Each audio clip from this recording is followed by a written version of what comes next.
Close your eyes. Can you still hear the song?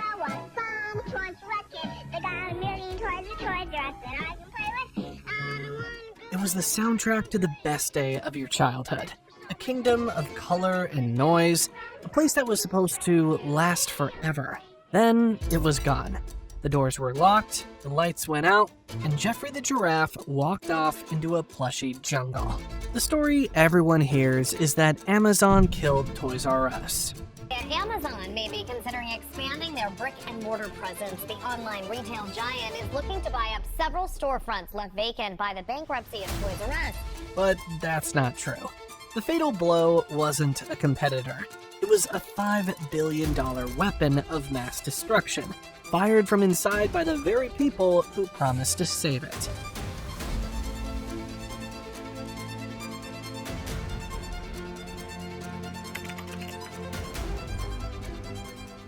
The story begins in 1948 with a man named Charles Lazarus. Returning from World War II, he watched the baby boom happen all around him and realized that all these babies needed stuff. So he opened a baby furniture store in Washington, D.C.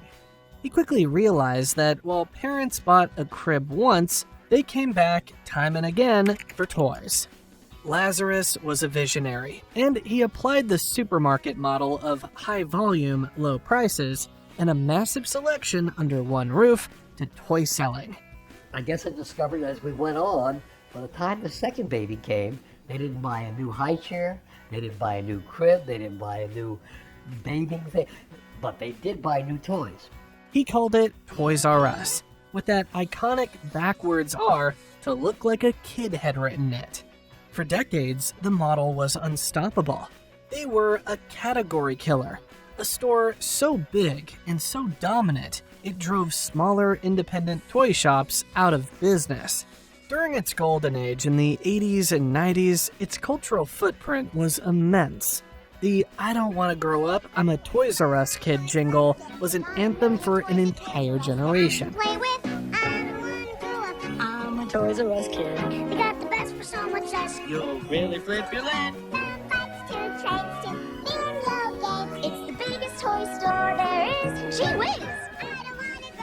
For toy manufacturers like Hasbro and Mattel, getting your product on a Toys R Us shelf was like a musician getting a record deal.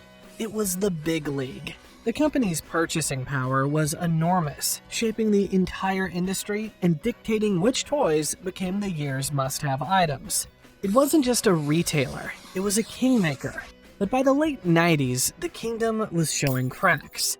Big box retailers like Walmart and Target started using toys as loss leaders, selling them cheap to get parents in the door to buy other, more profitable things. Walmart, more than a toy store, alas.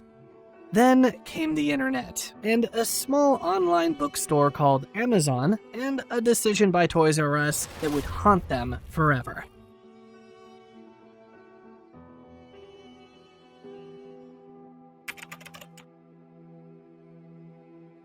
In 2000, Toys R Us signed a 10-year exclusive deal to be the sole toy and baby product seller on Amazon.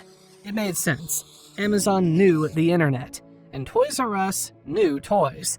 But in practice, Toys R Us had just handed the keys to the kingdom to its executioner. Amazon learned the ins and outs of the toy business, from what sold to when it sold, all on the toy giant's dime. Soon, Amazon began letting other toy vendors sell on its platform, claiming the deal only applied to what Amazon itself sold. That hurt Toys R Us, and in 2004, they even considered getting out of the toy business altogether. Instead, they sued Amazon and eventually won in 2009 with a $51 million settlement. But the damage was done. While they were tied up in court, they'd failed to build a serious online presence of their own and were behind by a decade. That's when Wall Street came calling. In 2005, a trio of private equity firms, Bain Capital, KKR, and Vornado Realty Trust, teamed up and bought Toys R Us for $6.6 billion. They did it using a financial maneuver called a leveraged buyout, or LBO. In a leveraged buyout, investors create a new parent company that borrows money to buy the target company, and they use the company they're buying's assets as a guarantee for the loan, which increases how much money the investors make. This is the moment that sealed the company's fate. In a leveraged buyout, investors create a new parent company that borrows money to buy the target company, and they use the company they're buying's assets as a guarantee for the loan, which increases how much money the investors make. It also means the investors aren't risking their own money. Suddenly, Toys R Us, a company that was already struggling, had to pay back the billions used to buy it. The result was catastrophic. For a company that tried and failed to go public in 2013's year of the IPO, it's a reminder for private equity firms that the $6.6 billion 2005 LBO still needs work before it exits. For Toys R Us, it's not getting any easier. The company was immediately forced to pay around $400 million in interest payments a year on debt that became a puppet string, dragging the company in the wrong direction. All the cash that should have been used to innovate, to modernize stores, and to build a world-class website that could compete with Amazon, instead it was being shoveled into a furnace of debt service. While its rivals were pouring billions into e-commerce and creating clean, modern, exciting shopping experiences, Toys R Us was trapped in the past. Meanwhile, the private equity owners extracted millions in advisory fees for themselves, while the company they owned slowly starved. And it didn't just hurt their online presence. The lack of cash for renovation and upgrades meant that the stores started to look old and worn out.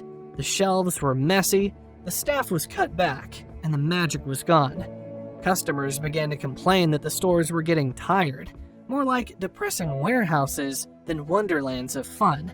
It was obvious to everyone that something was wrong. For a decade, the company limped along as best it could. They tried to go public again in 2010 to raise cash, but the weak economy and their massive debt load made it impossible. They tried holiday promotions, staying open for 87 hours straight before Christmas, but these were just band-aids on a mortal wound.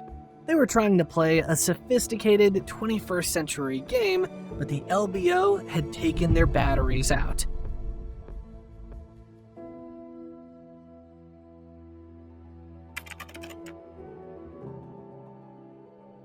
Though a long time coming, the end came swiftly. In September 2017, crushed by its debt and facing pressure from its suppliers, who were getting nervous about being paid, Toys R Us filed for Chapter 11 bankruptcy.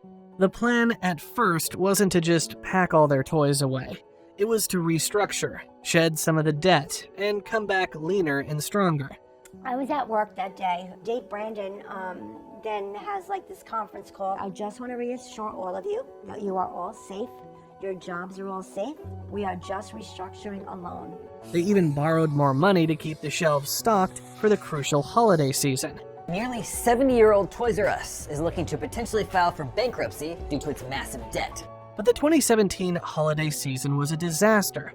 Sales were down, and the company burned through its cash. The lenders who had put up the money to keep it alive through Christmas lost faith. By March 2018, the dream was over. The company announced it would be liquidating its entire U.S. operation, closing all 735 remaining stores. The UK arm had already collapsed, and the iconic brand was effectively being dismantled. The fallout was immense. Not only did 33,000 employees face unemployment, but the entire toy ecosystem was thrown into chaos. From across the country gathered at Union, New Jersey location today to demand severance for employees who are losing their jobs.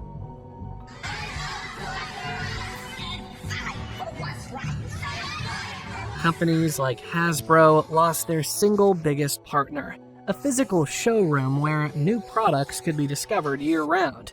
The final days were bleak. Liquidation sales saw stores stripped bare, a sad end for a place that had brought so much joy. On June 29, 2018, the last stores in the US shut their doors for good. In a final tragic irony, Charles Lazarus, the man who started it all, passed away at the age of 94. Sad news from one of the happiest places on earth. Charles Lazarus, the founder of Toys R Us, has died. There have been many sad moments for Toys R Us in recent weeks, Toys R Us said in a statement to InsideEdition.com. Just 1 week after the announcement that his creation would be liquidated. But then something strange happened.